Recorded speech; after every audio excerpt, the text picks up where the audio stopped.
Welcome to Widowcast Podcast, where you learn how to find the strength to get through your journey and the skills to coach other widows. This is not your average grief group. This is your journey group. It just may show you the way to make something amazing come out of the emotional pain and trauma of widowhood. I'm your host, Joanne Filomena. I'm the best-selling author of Widowed and Widow Coach, and I'm a professional certified life coach. Let the healing and your personal journey begin. Welcome back, my friends. It's episode number 115, and I want to share with you some thoughts I had on 5 tips for self-coaching. I recently did a Facebook Live to the group of ladies in Widowed Book Club on Facebook. If you go look for that, click the join button and jump on in on the discussion. But I thought this, presented these concepts in such a great way that I wanted to share it here too. It is based on the coaching model that I teach to all of my certified widow coaches. It's just one of the tools I teach in that course for widow coach certification, and that is the coaching model, which is CTFA, right? Sounds a little confusing, but it's actually, the C is the circumstances of your life. T is what you think about that circumstance. It's the sentence that plays in your mind. The T is for a thought. The F is for feeling, and when your mind plays a thought, plays a sentence about something, it actually vibrates into your body as emotion. Your brain creates your emotions. So the thought goes down to the F of feelings, and feelings create our actions. That's the A line on that. Everything we do or don't do is about how we feel or how we don't want to feel. The R in CTFAR is the result of all of that. It's how that results in your life. It's a very powerful tool when you learn all the details about it, all the ins and outs of how to apply it. And there's no way I could teach this to all of you right here on the podcast right now, but I can kind of break that down and give you tips on each section of CTFAR so that you get a real good idea of why this works so incredibly. Okay, we're going to start with the C, which is for circumstance. These are just facts. They have no judgment. There's no emotion attached to facts. They're just neutral.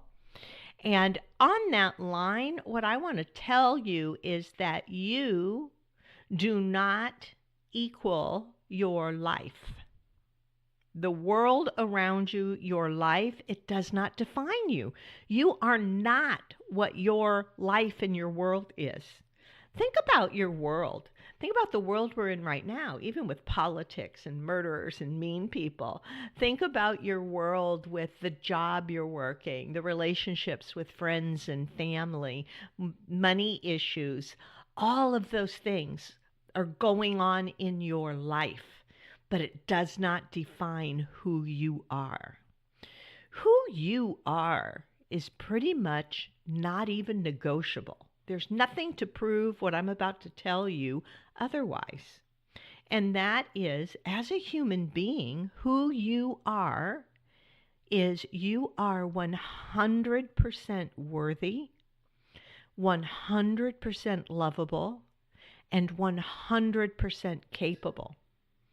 As a human being, we come into the world this way, and that's where we remain. There is nothing in your world, in your life, that can diminish any of those things.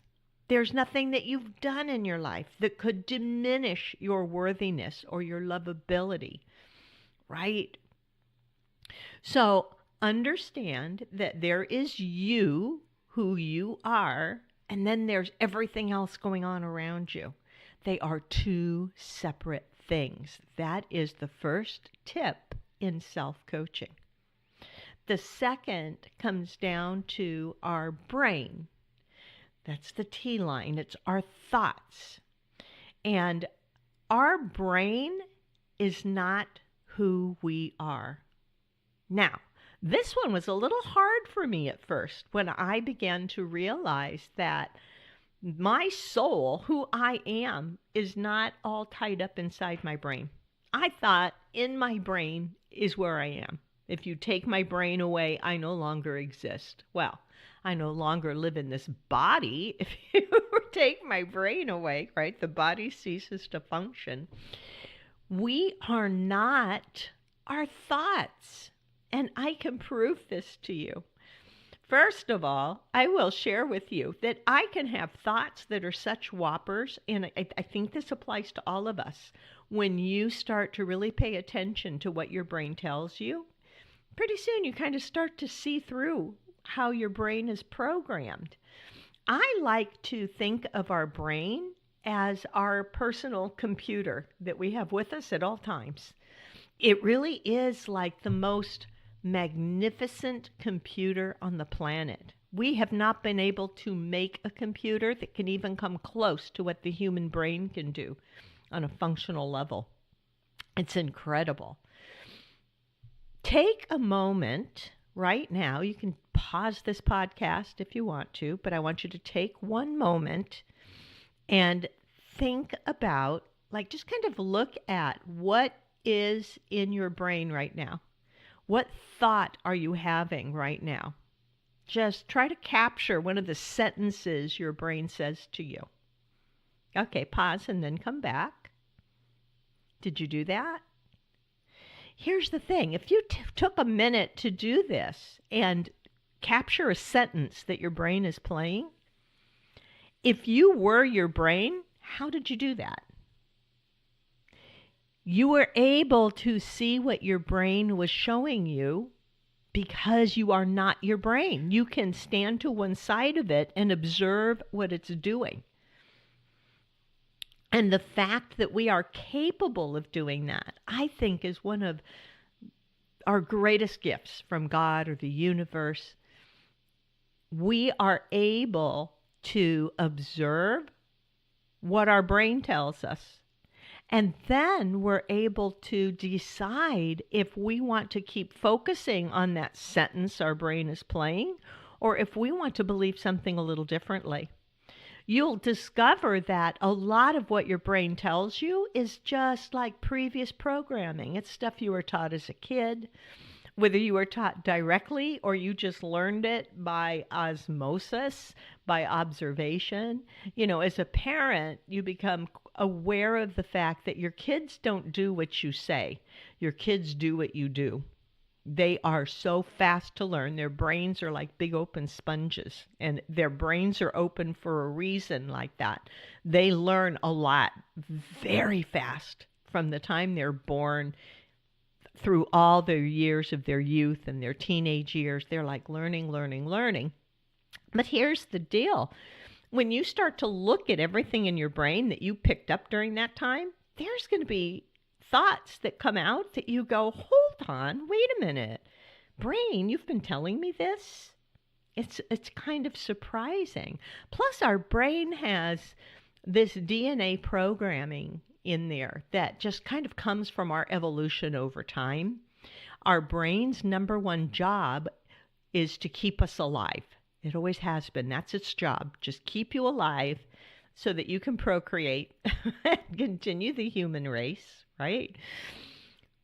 I've talked before about when our ancestors were cave people, and every time they ventured outside of the cave, their brain immediately started to scan the horizon for danger, right? It's just like to keep them alive. It has to immediately look for saber-toothed tigers, poisonous snakes, poisonous plants. And most of the time, their brain would just say, get back in the cave. Get back in the cave where it's safe. It doesn't look too safe out here. Guess what? Our brain is still telling us the same thing. In this modern day and age, we evolved so rapidly, you guys.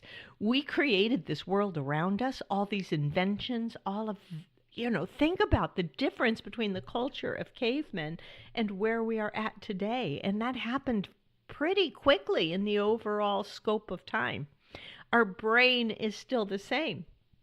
And anytime you go to work and your boss is unhappy with something, your brain is like, it's a saber-toothed tiger. Get back in the cave.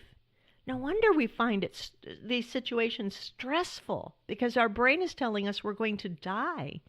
We're not going to die. We're just having an uncomfortable emotion that's going to pass. So know that there's a lot of stuff in your brain that you've maybe never stopped to write down, to even observe what's going on in there. And when you do, you may be very surprised with some of the things your brain tells you. When I like to use the example of when I did work on my money beliefs, because I have spent a lot of time looking at and understanding my own beliefs around money, because my beliefs were first challenged by a fellow coach who grew up very differently than I did. She grew up where there was just always money. Her grandfather had some huge successful business, and there was a lot of money, and they all got trust funds, and her views on money are so different than what I was raised with. And I started looking at sentences in my brain about money that were actually kind of programmed in there in my youth. And I had things like, you have to work really hard for your money. You have to go get a good job working for someone else. And then you have to make sure that the boss is happy with you all the time so that they will want to keep you or give you a raise. Now, are you guys hearing the fallacy in that? I mean, there's a lot of people in the world who have money and they didn't work hard for it. It was easy for them.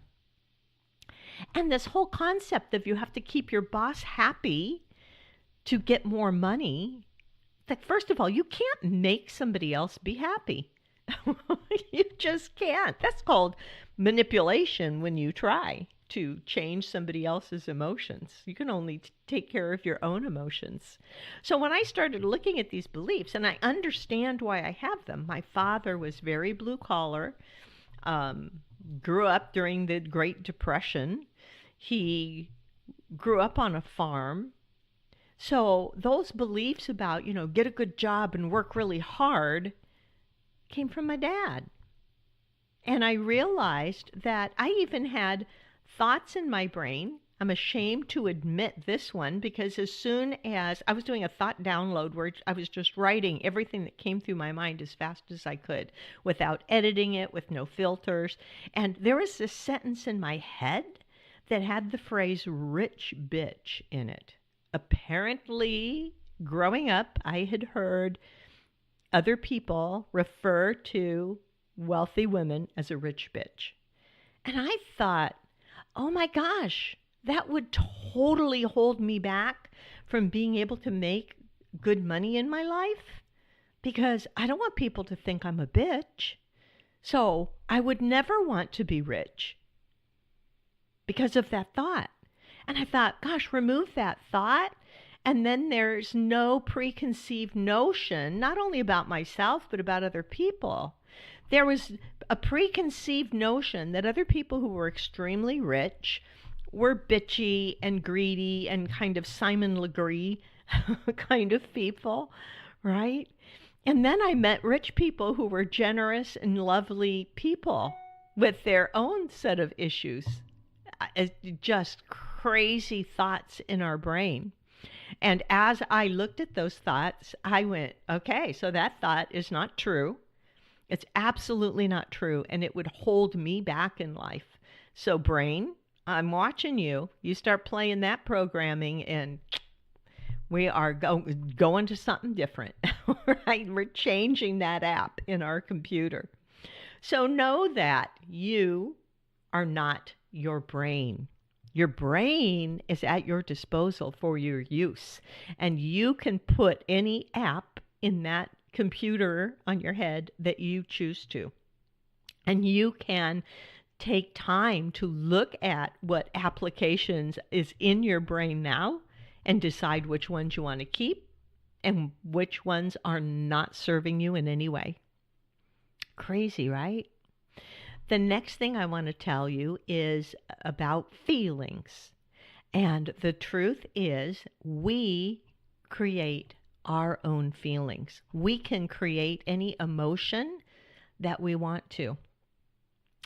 It's kind of mind-blowing, and it took me a long time to wrap my brain around this one too, because one of the first things I learned about emotions was that an emotion only lasts for about 90 seconds if you're allowing that emotion to just be there.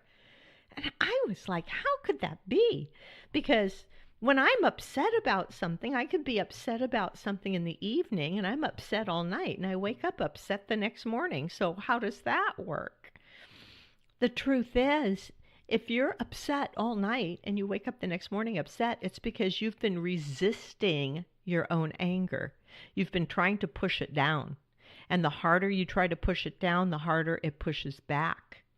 If you can allow yourself to just accept that you are angry about something or upset about something and let your whole body just feel upset, like, yeah, this is what upset feels like, it's going to go away. It may come back like gentle waves, and each little wave of upsetness gets more gentle and more gentle till it dissipates. You can experience any emotion and be fine with it. Now, our brain and our emotions sometimes go back and forth because our brain thinks, oh, if I feel embarrassed, probably I'm going to die. So I'm going to avoid feeling embarrassed at all costs. It's crazy. First of all, no emotion has ever killed anybody. You don't die from your emotions. Trying to avoid feeling embarrassed about anything ever is not a good idea. I'll tell you why. Because if you are trying to learn something new, you have to be willing to fail at it over and over and over until you get it. And it's a little embarrassing to fail, right?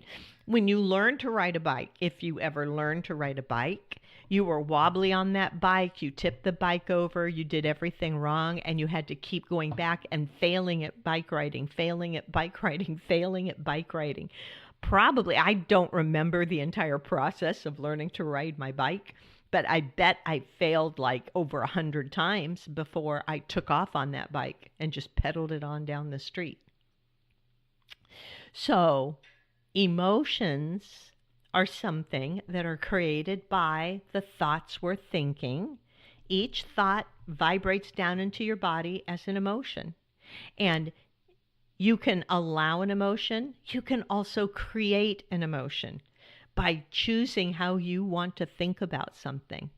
You can decide what you want to make something outside of you in your life mean to you and change how you feel about it.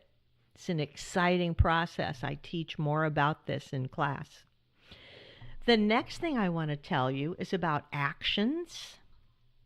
And I want to tell you in actions, failing is good. We just talked about that, learning to ride a bike. And in life, it's like you're learning to ride a new bike every day. Every time you're going to try something new, every time you want to do something differently in your life, it's like getting on a bicycle and learning to ride all over again. And if you're not willing to fail a few times, you're never going to succeed at it.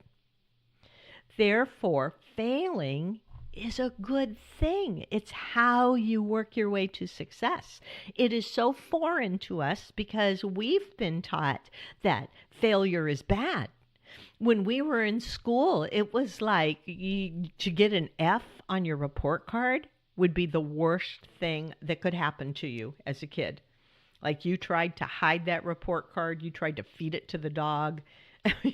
Right? It's like, don't get an F. Don't get an F ever.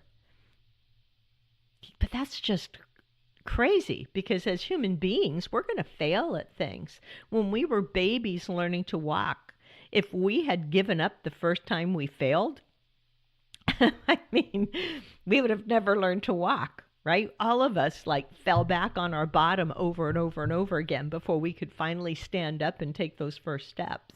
Do you think our moms ever gave up on us? Do you think our mom looked at us the first time we pushed ourselves up off the floor and tried to take a step and fell over and went, well, that's it. This kid's never going to walk. We're just going to have to carry her around right, forever. It doesn't happen that way. Failing is part of the process. So when you take an action, I don't want to jump ahead to actions. We are going to discover that failing is something that is informational. Okay, that's how I like to look at it. It's informational. If you decide that you have failed, if you try one thing and think, well, that didn't work, so I failed, that's just giving up.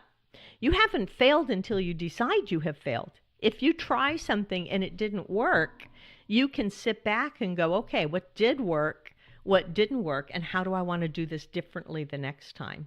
That's how you keep going after success. So there are 4 things that can happen when you take actions. The first is that you succeed immediately. Success, yay! That's the best thing that can happen. You try something and it succeeds. The second best thing is that you try something and you fail. And failure doesn't feel great, but it's not the worst that can happen. Failure is good. It's like you tried it, you failed, you get a chance to now reconsider how you might want to try it the next time and the next time and the next time until it does succeed. The third worst thing that can happen is that you do not try again. You take an action, it fails, and you just throw yourself down on the ground. You're like, okay, I'm done. You just stop.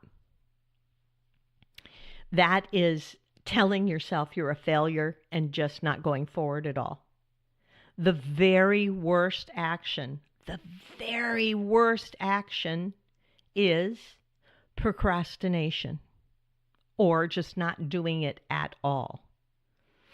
And the reason that we do this is we think about an action that could move us forward in our life, and we realize there is the potential that we're going to try that and we're going to fail. And we think, oh, if it doesn't work, if I can't pull this off, I'm going to feel really stupid. I'm going to be embarrassed. I'm going to be disappointed in myself. Why risk all that emotion? So you just do nothing. I call this choosing to fail ahead of time. Like you don't even try. You just like, oh, it might not work, so let's not try it. How effective is that in your life to just avoid feelings? Because really, when you try something and you fail, the worst thing that happens is a feeling. It's feeling embarrassed, having your confidence shaken a little bit. But you can feel anything and we don't die, right?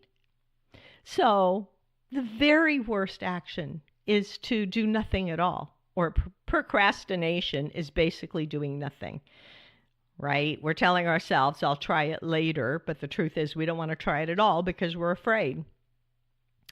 And being afraid of something is just fine. Fear is a natural reaction. Anytime I've taken a step forward in what I do in my business, I've been afraid. The very first time I jumped on the internet to give a webinar, I'm telling you, I just wanted to throw up at the idea of it. Now it's like second nature, and I jump on video all the time. I jump on Facebook Live all the time. It's like rolling off a log. But that first time I tried it, it was terrifying. I was really afraid. But it's that way with every new thing. Anything that's worth trying out, I was afraid of. But I had to go, okay, I get it, brain. You think we're going to die if we try this thing. I can feel that fear, but I'm going to go after it. I'm going to go after it and do it. The results in your life are what make up your future. And I want to tell you that your future is your property. The future is yours, and you need to own it, and you need to decide for yourself what you want your future to be. Most of the time, we live in default mode. We just kind of go along in life, and whatever falls into our lap, or we just go do what other people tell us we should do or what we think other people would want us to do. That's living by default. And really, most of the time when you're in that mode, you're just kind of dragging your past along with you and projecting your past life into your future, meaning that you're living the same day over and over and over again. You're never making any changes in your life. You're never growing in any way.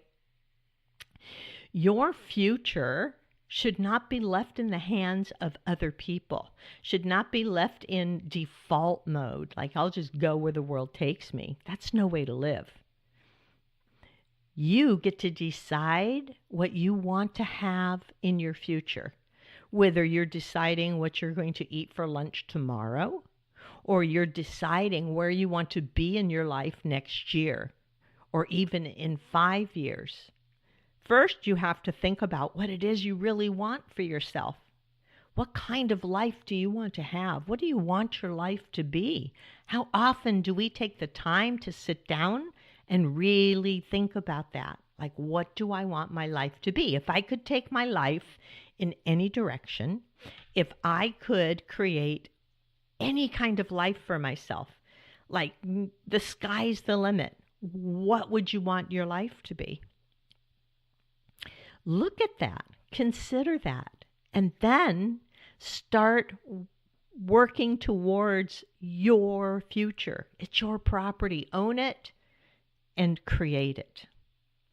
Those are the 5 steps, you guys. The first is you are not your life. The world around you and your life does not define who you are. You are not your brain. That's number 2. Your thoughts are kind of randomly programmed in there, and it's beneficial to take a look at what your brain is telling you and deciding if you want to focus on that thought or if you want to have a different thought, because thoughts are optional. You are not your brain. 3, you can create your own feelings. You're in charge of your emotions. You can allow them. You can also create the emotions that you want to feel. 4, failure is good. Failure is often necessary to reach success. And number 5, procrastination will just keep you stuck in place.